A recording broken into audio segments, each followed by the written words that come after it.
From there, the first move we did was grabbing the humerus and the other guy trying to hit. Then from there we escalated up to the neck, where one side is trying to hit the body or the face, and we're onto the neck. Now what I'd like to do is combine this position with this one. Keep in mind that between both movements, there's a lot of hitting, a lot of elbowing, a lot of kneeing. So what we're going to do is just jump from Dumog position to Dumog position, but through the insertions is where the shit hits the fan. Okay, Tom, come on in. Now remember, in reality, we'd be moving around here, and I would jab and I would enter. I would enter with something, okay, a straight blast or whatever. We're going to start right from here, okay, same thing. I'm grabbing the arm, and I'm protecting him and protecting my face from getting hit. Now, at this point from the arm, I can shift now at the neck. Every time I can do that, boom, that's when I'm going to put this in. At this point here, I can go to a foot sweep if I want, or I can just go back out. I just want to keep control. Well, I'm in control. This is when he can put in a few hits, but then I just move back around and borrow that. If I want to put in savant here, I just stretch him out at this position. Boom, I can come back into here and do it again. See, so you can go from art to art, provided you understand the energy. If he's a little bit further out, you go to savant. If he's a little bit closer, you go to Kali. If he's right in between, you might go to boxing. You don't know. The point is we can flow from art to art.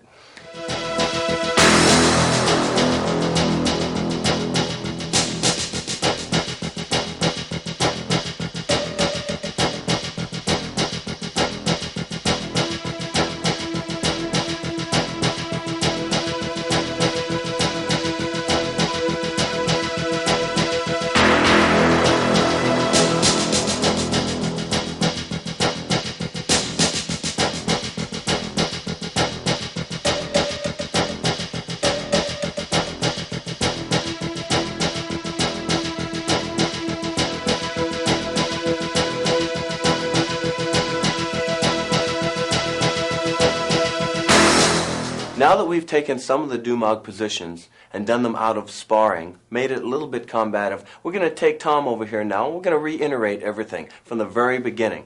Okay, Tom. The first position we showed was the inner forearm. What we do is after we hit here or take this nerve is we're going to pull. As I pull with my left hand, I'm pushing down with my right. This is just a review now. Watch the head. The temple will expose itself for the headbutt the second that I pull. That's where we want it. Right there. So that's the first position. Boom. The second position would be, Tom, let me get you over here, please, is the outside forearm. As soon as I pull here, boom, it's the same thing. If we use the inner arm, I can be in this position, in which I would pull straight down, or I can be in this position, the outside, and I'm just simply pushing. If we use the other arm, it's the same thing. We're doing it here, or we're pushing here. So these are the positions. If you just tried to move a man without knowing these positions, he's going to naturally ground. Get me a good stance, Tom. And if I want to just try to move him, it's going to be a struggling match. But the minute I just make one position and change, that's what's going to give me the illusion that I'm a lot stronger than I am. So now that we've covered both of the hands, let's work our way to the head. The first position was just to pull him this way. We can take him all the way down with this, or we can just take him into the headbutt. That's up to us. We can spin him all the way to the ground, or we can just spin him onto the knee. That's up to us. Like a cantaloupe, you can lay it down, or you can smash it.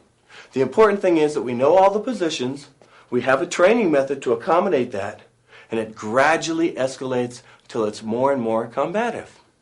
Now, as I've said before, Dumog is the ability to move a person from point A to point B. You're understanding the body's choke points. You're knowing positions on the body that are more conducive to moving somebody, a lot of weight. But you have to understand, before you can do that, you have to loosen them up. You've got to get in headbutts, knees, and elbows to loosen up the body, and then you move them.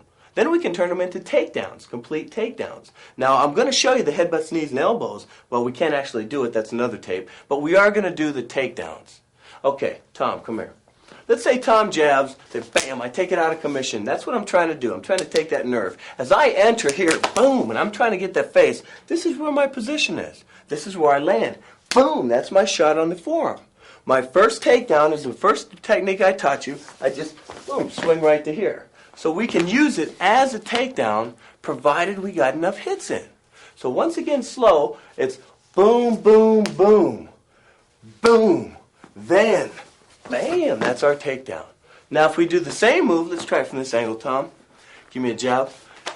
It's going to be in the outside line. Same position, but it's the outside Dumog.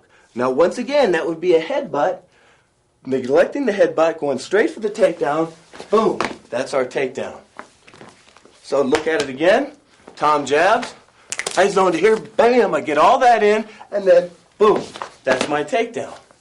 If I go to the other arm, as soon as he jabs here, boom, I'm just going to take him down on this side. So each Dumog position can be a takedown. If I go past both arms and go to the head, then we're going to use the head, boom, for a takedown. That's the position.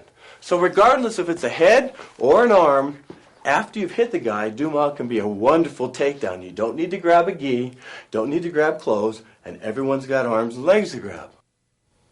Well, thanks for hanging with us. Just remember, Dumog is the ability to move a person, and that's an important thing in a street fight. When Dan and Bruce were investigating all the different styles to figure out what was the best matrix of systems for street fighting, they needed some art that can move a body from point A to point B. They discovered Tai Chi. They also discovered Dumog. It's a necessary element for a street fight. It will improve the power of your elbows, the power of your headbutts. When you're pushing and pulling and tugging a man, he has no way to possibly hurt you. All he can ever do to you is graze your skin. He can't hurt you. Even a Mike Tyson, if you're pulling the headbutt, knee, and an elbowing, and keeping him off balance, he's not going to be able to hurt you. And that's the only thing you're concerned with, is being knocked out in a fight.